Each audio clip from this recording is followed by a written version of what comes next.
Hi guys.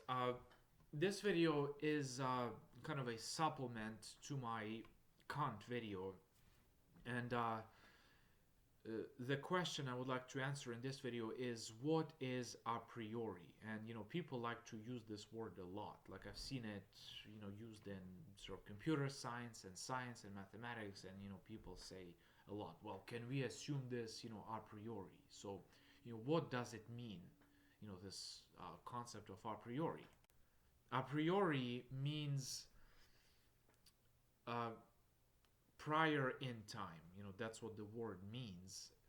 So, like, essentially, when we make predictions in advance to some extent, we can almost say, like, let's say, if somebody gets fired from a job, you can say, well, I knew he was going to get fired a priori. Like, even before it happened, I knew that this was going to happen. Like, let's say a war starts, and you could say, well, I knew a priori that this war was going to start. Look at the situation, look at the conditions. you know I knew before it happened that it was going to happen. So that's simply what it means.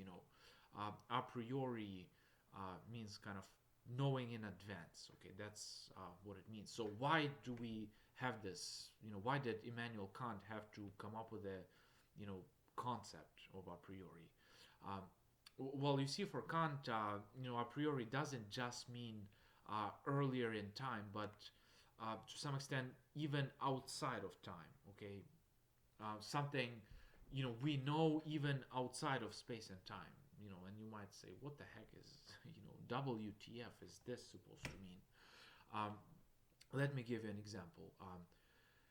The sum of angles of any triangle equals to 180 degrees. Okay, this is an a priori statement. Okay, like, before you go out and measure, well, sure, you can go out and measure, draw a triangle and measure its angles. You will see that it equals to 180 degrees. But this is like something that would be true even if there were no humans. Like, even if the world exploded, some, I don't know, black hole sucked it all in, and the whole world doesn't. Well, it would still be true. You see, in some atemporal world, like sort of outside of space and time, this statement would be true.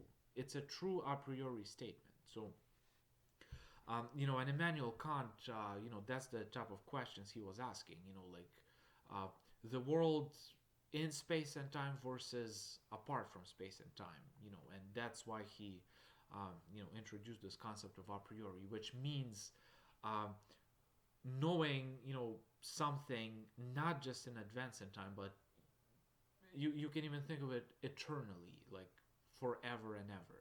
Something to be true, such as the triangle statement I just mentioned. So that's what a priori means.